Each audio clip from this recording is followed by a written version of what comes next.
નમસ્કાર દર્શક મિત્રો, હું છું હેતલ જેઠવા. સ્વાગત છે તમારું જનાદેશ ન્યૂઝના ખાસ શો શખ્સિયતમાં.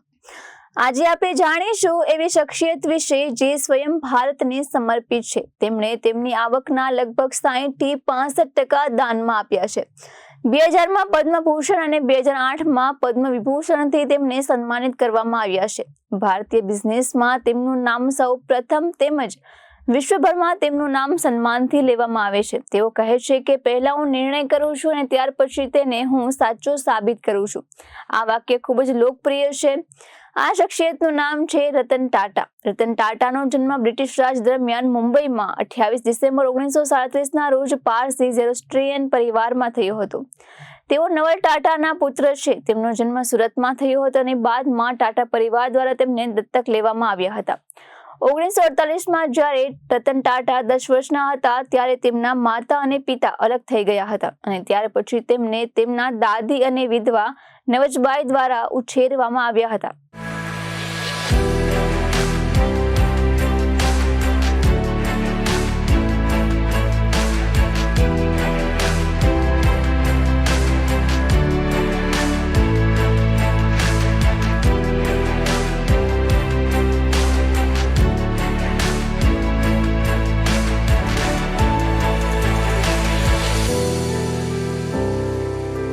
નવલ ટાટા અને સિમોન ટાટા સાથે બીજા લગ્ન થયા હતા. તેમનો એક નાનો ભાઈ છે જીમી ટાટા અને સાવકો ભાઈ છે નોએલ ટાટા. તેમની સાથે તેમનો ઉછેર થયો હતો. રતન ટાટાએ 8મા ધોરણ સુધીનો અભ્યાસ મુંબઈની કેમ્પિયન સ્કૂલમાં કર્યો હતો, જે પછી તેમણે મુંબઈની કેથેડ્રલ અને જોન કોનલ સ્કૂલ, શિમલાની બિશપ કોટન સ્કૂલ અને ન્યૂયોર્ક સિટીની રિવરડેલ કન્ટ્રી સ્કૂલમાં અભ્યાસ કર્યો હતો, જેમાંથી તેમણે 1955માં સ્નાતક થયા હતા. હાઈસ્કૂલમાંથી સ્નાતક થયા પછી રતન ટાટાએ કોર્નેલ યુનિવર્સિટીમાં પ્રવેશ મેળવ્યો, જ્યાંથી તેમણે 1959માં આર્કિટેક્ચરમાં સ્નાતકની ડિગ્રી મેળવી હતી. 2008માં રતન ટાટાએ કોર્નેલને $50 મિલિયન ભેટ આપી હતી, જે યુનિવર્સિટીના ઇતિહાસમાં સૌથી આંતરરાષ્ટ્રીય ભેટ હતી અને તેઓ સૌથી મોટા આંતરરાષ્ટ્રીય દાતા બન્યા હતા. રતન ટાટા ભારતીય ઉદ્યોગપતિ, પરોપકારી અને ટાટા સન્સના ભૂતપૂર્વ ચેરમેન છે. તેઓ 1990 થી 2012 સુધી ટાટા ગ્રુપના ચેરમેન હતા અને ઓક્ટોબર 2016 થી ફેબ્રુઆરી 2017 સુધી વચગાળાના ચેરમેન હતા. તેઓ તેના ચેરિટેબલ ટ્રસ્ટનું નેતૃત્વ કરે છે. 2008માં તેમને પદ્મ વિભૂષણ અને 2000માં તેમને ત્રીજા સર્વોચ્ચ નાગરિક સન્માન પદ્મભૂષણ પ્રાપ્ત કર્યા પછી ભારતમાં બીજા ક્રમનું સર્વોચ્ચ નાગરિક સન્માન મળ્યું હતું. તેમણે આર્કિટેક્ચરમાં સ્નાતકની ડિગ્રી સાથે કોર્નેલ યુનિવર્સિટી કોલેજ ઓફ આર્કિટેક્ચરમાંથી સ્નાતક થયા હતા. તેઓ 1961માં ટાટા સન્સમાં જોડાયા હતા, જ્યાં તેમણે ટાટા સ્ટીલના શોપ ફ્લોર પર કામ કર્યું હતું. બાદમાં તેઓ 1991માં ટાટા સન્સના ચેરમેન તરીકે JRD ટાટાના અનુગામી બન્યા હતા. રતન ટાટાના કાર્યકાળ હેઠળ ટાટા ગ્રુપે Tetley, Jaguar and Range Rover અને કોરસને પોતાના અંડરમાં લીધા હતા. ટાટાને મોટા પ્રમાણમાં ભારત કેન્દ્રિત જૂથમાંથી વૈશ્વિક બિઝનેસમાં ફેરવવાના પ્રયાસમાં રતન ટાટા એ વિશ્વના સૌથી મોટા પરોપકારીઓમાંના પણ એક છે. તેમણે તેમની આવકના લગભગ 60 થી 65% દાનમાં આપ્યા છે. રતન ટાટા એક ફળદાયી રોકાણકાર છે અને તેમણે અનેક સ્ટાર્ટઅપ્સમાં અસંખ્ય રોકાણો કર્યા છે. રતન ટાટાએ આજની તારીખ સુધીમાં 30 થી વધુ સ્ટાર્ટઅપમાં રોકાણ કર્યું છે. 1970ના દાયકામાં રતન ટાટાને ટાટા જૂથમાં સંચાલકીય પદ આપવામાં આવ્યું હતું. તેમણે પેટા કંપનીની નેશનલ રેડિયો એન્ડ ઇલેક્ટ્રિક્સમાં ફેરવીને પ્રારંભિક સફળતા હાંસલ કરી હતી. 1991માં JRD ટાટાએ ટાટા સન્સના ચેરમેન પરથી રાજીનામું આપ્યું હતું અને તેમને તેમના અનુગામી તરીકે નામ આપ્યું હતું. શરૂઆતમાં રતન ટાટાને વિવિધ પેટા કંપનીઓના વડા તરફથી સખત પ્રતિકારનો સામનો કરવો પડ્યો હતો, જેમની પાસે વરિષ્ઠ ટાટાના કાર્યકાળમાં મોટા પ્રમાણમાં ઓપરેશનલ સ્વતંત્રતા હતી. તેમના જવાબમાં રતન ટાટાએ નિવૃત્તિ વયના અમલીકરણ પેટા કંપનીઓ સીધો જ ગ્રુપ ઓફિસને રિપોર્ટ કરવા અને ટાટા ગ્રુપની બ્રાન્ડ બનાવવા માટે પેટા કંપનીઓને તેમના નફામાં ફાળો આપવા જરૂરી સહિત સત્તાને એકીકૃત કરવા માટે રચાયેલા સંખ્યાબંધ નીતિનો અમલ કર્યો હતો. રતન ટાટાએ નવીનતાને પ્રાથમિકતા આપીને ઘણી જવાબદારીઓ યુવા પ્રતિભાઓને સોંપી હતી. તેમના નેતૃત્વ હેઠળ પેટા કંપનીઓ વચ્ચે ઓવરલેપિંગ કામગીરીને કંપની વ્યાપી કામગીરીમાં સુવ્યવસ્થિત કરવામાં આવતી હતી, જેમાં જૂથ વૈશ્વિકરણને આગળ ધપાવવા માટે અસંબંધિત વ્યવસાયોમાંથી બહાર નીકળ્યું હતું.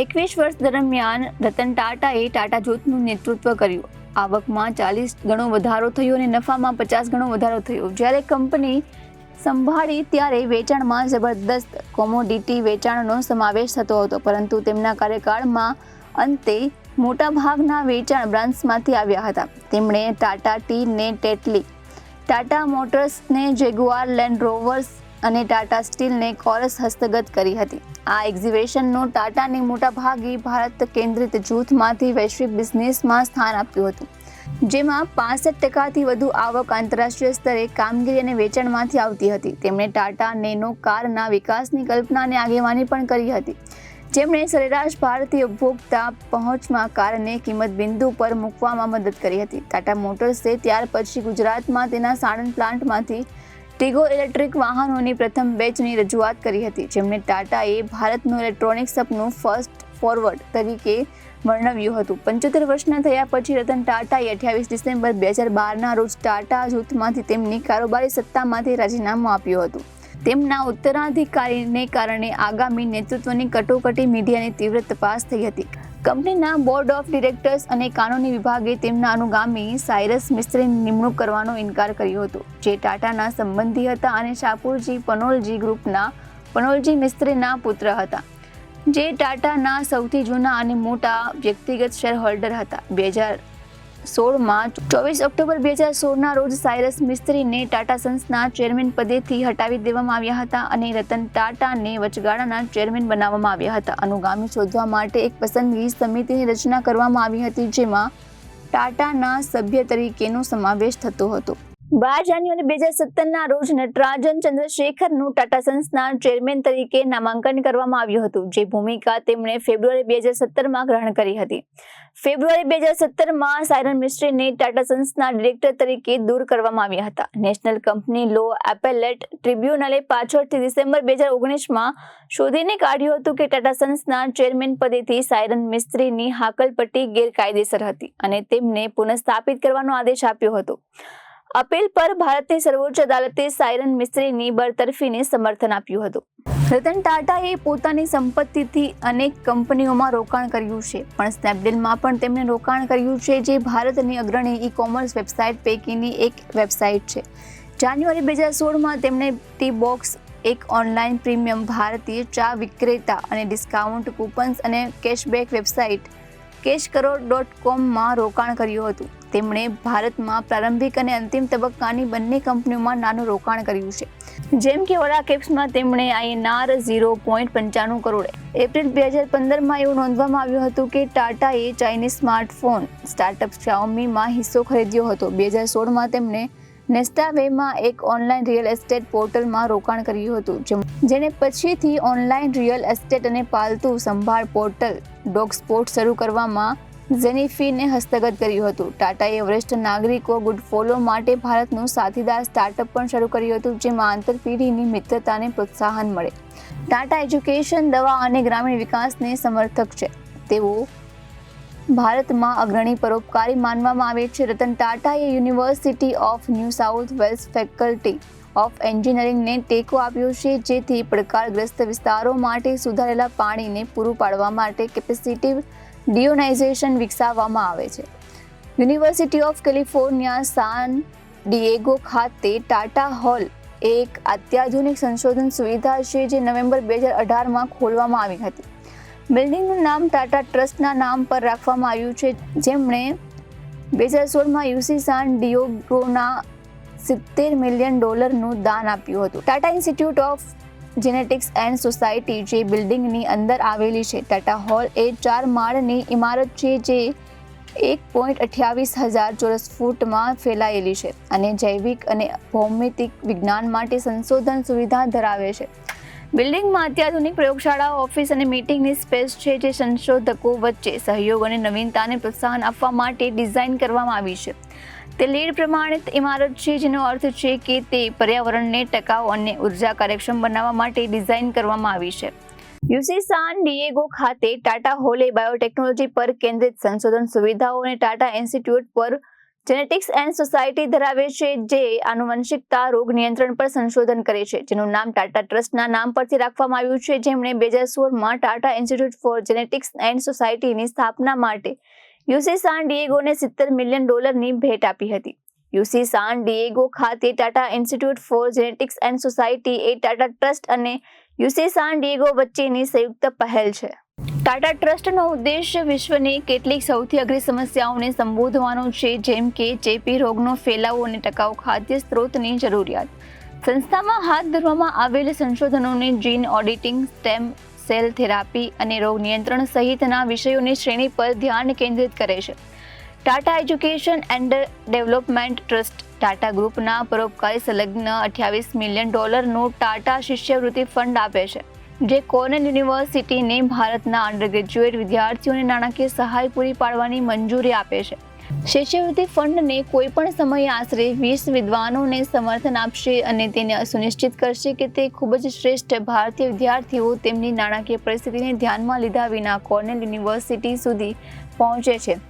શિષ્યવૃત્તિ વાર્ષિક ધોરણે આપવામાં આવશે. પ્રાપ્તકર્તાઓને કર્નેલ ખાતે તેમના અંડરગ્રેજ્યુએટનો અભ્યાસના સમયગાળા માટે શિષ્યવૃત્તિ પ્રાપ્ત થશે. 2010માં ટાટા ગ્રુપની કંપનીઓ અને ટાટા સખાવતી સંસ્થાઓએ હાર્વર્ડ બિઝનેસ સ્કૂલ ખાતે એક્ઝિક્યુટિવ સેન્ટરના નિર્માણ માટે $50 મિલિયન દાન આપ્યું હતું. એક્ઝિક્યુટિવ સેન્ટરનું નામ ટાટા સન્સના ચેરમેન રતન ટાટાના નામ પરથી રાખવામાં આવ્યું છે. કુલ બાંધકામનો ખર્ચ $100 મિલિયન અંદાજવામાં આવ્યો છે. ટાટા હોલ કેમ્પસના ઉત્તર પૂર્વીય ખૂણામાં સ્થિત છે અને તે હાર્વર્ડ બિઝનેસ સ્કૂલના મિડ કરિયર એક્ઝિક્યુટિવ એજ્યુકેશનના પ્રોગ્રામને સમર્પિત છે. તે 7 માળની ઊંચી અને લગભગ 1,55,000 ચોરસ ફૂટ છે. તેમાં શૈક્ષણિક અને બહુહેતુક જગ્યાઓ ઉપરાંત લગભગ 180 શયનખંડ અને કોર્નેલ ટેક ખાતે ટાટા ઇનોવેશન સેન્ટર નામનું રતન ટાટાના નામ પરથી રાખવામાં આવ્યું છે અને રૂઝવેલ્ટ આઇલેન્ડ કેમ્પસમાં એક બિલ્ડિંગમાં શિક્ષણવિદો અને ઉદ્યોગોનું મિશ્રણ કરે છે. 7 માળનું માળખું મુખ્યત્વે વિદ્યાર્થીઓ, અધ્યાપકો અને સ્ટાફ માટે બિઝનેસ ઇન્ક્યુબેટર તરીકે ઓળખવામાં આવે છે, જેમાં 70% ઇમારતને વ્યાપારી રીતે ભાડે આપવામાં આવી છે અને 30% શૈક્ષણિક જગ્યાને સમર્પિત છે. ટાટા કન્સલ્ટન્સી સર્વિસીસ એ જગ્યામાં ભાડૂત છે. ટાટા કન્સલ્ટન્સી સર્વિસે કાર્નેગી મેલોન યુનિવર્સિટીને જ્ઞાનાત્મક પ્રણાલીઓને અને સ્વાયત્ત વાહનોના સંશોધન માટેની સુવિધા માટે કંપની દ્વારા અત્યાર સુધીનું સૌથી મોટું દાન આપ્યું છે. ટીસીએ 48,000 ચોરસ ફૂટની આ ભવ્ય ઇમારત છે, જ્યાં $35 મિલિયન દાન આપવામાં આવ્યું છે, જેને TCS હોલ કહેવામાં આવે છે. 2014માં ટાટા ગ્રુપે ઇન્ડિયન ઇન્સ્ટિટ્યૂટ ઓફ ટેકનોલોજી બોમ્બેને સંપન્ન કર્યું અને મર્યાદિત સંશોધનો ધરાવતા લોકો અને સમુદાયોની જરૂરિયાતોને અનુરૂપ ડિઝાઇન અને એન્જિનિયરિંગ સિદ્ધાંતો વિકસાવવા માટે Tata centre for technology and ડિઝાઇનની રચના કરી હતી. રતન ટાટાએ સંસ્થાને $950 મિલિયન આપ્યા હતા, જે તેમના ઇતિહાસમાં અત્યાર સુધીનું સૌથી મોટું દાન હતું. રતન ટાટાની અધ્યક્ષતા હેઠળ ટાટા ટ્રસ્ટોએ અલ્ઝાઇમર રોગોના કારણે અભ્યાસ કરવા અને તેના પ્રારંભિક નિદાનના સારવાર માટેની પદ્ધતિઓ વિકસાવવા માટે Indian Institute of Science Centre for ન્યુરોસાયન્સને $750 મિલિયનનું અનુદાન પ્રદાન કર્યું હતું. આ ગ્રાન્ટને 2014થી શરૂ કરીને 5 વર્ષ સુધીમાં ફેલાવવાની હતી. રતન ટાટા ટાટા સન્સના વચગાળાના ચેરમેન હતા અને તેઓ ટાટા જૂથની હોલ્ડિંગ કંપની ટાટા સન્સમાં 66%ના સંયુક્ત હિસ્સા સાથે મુખ્ય 2 ટાટા ટ્રસ્ટ સર દોરાબજી ટાટા અને એલાઇન ટ્રસ્ટના સર રતન ટાટા ટ્રસ્ટ અને તેમના સહયોગી ટ્રસ્ટના વડા તરીકે ચાલુ રહે છે. તેમણે ભારતને અને વિદેશમાં સંસ્થાઓના વિવિધ ક્ષમતાઓ પર સેવા આપી છે. તેઓ વડાપ્રધાનની counselling on trade and industry અને નેશનલ મેન્યુફેક્ચરિંગ કોમ્પિટિટિવનેસ કાઉન્સિલના સભ્યો છે. તેઓ પ્રિત્ઝકર આર્કિટેક્ચર પ્રાઇઝના જ્યુરી પેનલ પર છે, જેને વિશ્વના પ્રીમિયર આર્કિટેક્ચરના ઇનામોના એક ગણવામાં આવે છે. વર્ષોથી ટાટાએ કોર્નેલ યુનિવર્સિટી બોર્ડ ઓફ ટ્રસ્ટીઝમાં સેવા આપી છે. આંતરરાષ્ટ્રીય સંડોવણીની બાબતમાં ખાસ કરીને ભારત સાથે જોડાયેલા પ્રોજેક્ટ્સ અંગે શાળાના વહીવટને વ્યક્તિગત રીતે સલાહ આપી છે. વધુ વ્યાપક રીતે ટાટાએ બોર્ડને શૈક્ષણિક બાબતોમાં વિદ્યાર્થી જીવન અને વિકાસની સમિતિઓમાં સેવા આપી છે. 2013માં તેમને Cornell entrepreneur of the year તરીકે પસંદ કરવામાં આવ્યા હતા. તેઓ અલ્કોઆ ઇન્ક મોડલ્સ ઇન્ટરનેશનલ અને પૂર્વ પશ્ચિમ કેન્દ્રના બોર્ડ ઓફ ગવર્નન્સના બોર્ડમાં ડિરેક્ટર છે. તેઓ university of the Southern California, Harvard Business School of board of deans adviser, X prize અને કોર્નેલ યુનિવર્સિટીના ટ્રસ્ટી મંડળના સભ્ય પણ છે. તેઓ બોકોની યુનિવર્સિટી ખાતે ઇન્ટરનેશનલ એડવાઇઝરી કાઉન્સિલ બોર્ડના સભ્ય છે. તેઓ 2006થી હાર્વર્ડ બિઝનેસ સ્કૂલના એડવાઇઝરી બોર્ડના સભ્ય પણ છે અને અગાઉ હાર્વર્ડ બિઝનેસ સ્કૂલ એશિયા અને પેસિફિક એડવાઇઝરી બોર્ડ 2001થી 2006 સુધીના તેઓ સભ્ય છે. તેઓ આંતરરાષ્ટ્રીય કન્સલ્ટન્સી કંપની હકલુઇટ એન્ડ કંપનીના સલાહકાર બોર્ડમાં પણ છે. 2013માં તેમની નિમણૂક કાર્નેગી એન્ડોમેન્ટ ફોર ઇન્ટરનેશનલ પીસના બોર્ડ ઓફ ટ્રસ્ટીઝમાં કરવામાં આવી હતી. ફેબ્રુઆરી 2015માં રતન ટાટાને વાણી કોલા દ્વારા સ્થાપવામાં આવેલી વેન્ચર કેપિટલ ફર્મ કલારી કેપિટલમાં સલાહકારની ભૂમિકા નિભાવી હતી. ઓક્ટોબર 2016માં ટાટા સન્સે સાયરન મિસ્ત્રીને તેમના ચેરમેન પદેથી હટાવ્યા હતા. લગભગ 4 વર્ષ પછી તેમણે $100 બિલિયન વધુના સમૂહની બાગડોળ સંભાળી હતી. રતન ટાટાએ પુનરાગમન કર્યું અને 4 મહિના માટે કંપનીના વચગાળાના ચેરમેન તરીકે કાર્યભાર સંભાળ્યો હતો. 12 જાન્યુઆરી 2017ના રોજ નટરાજન ચંદ્રશેખરનું ટાટા સન્સના ચેરમેન તરીકે નામ આપવામાં આવ્યું હતું, જે ભૂમિકા તેમણે 2017માં ફેબ્રુઆરીમાં સંભાળી હતી.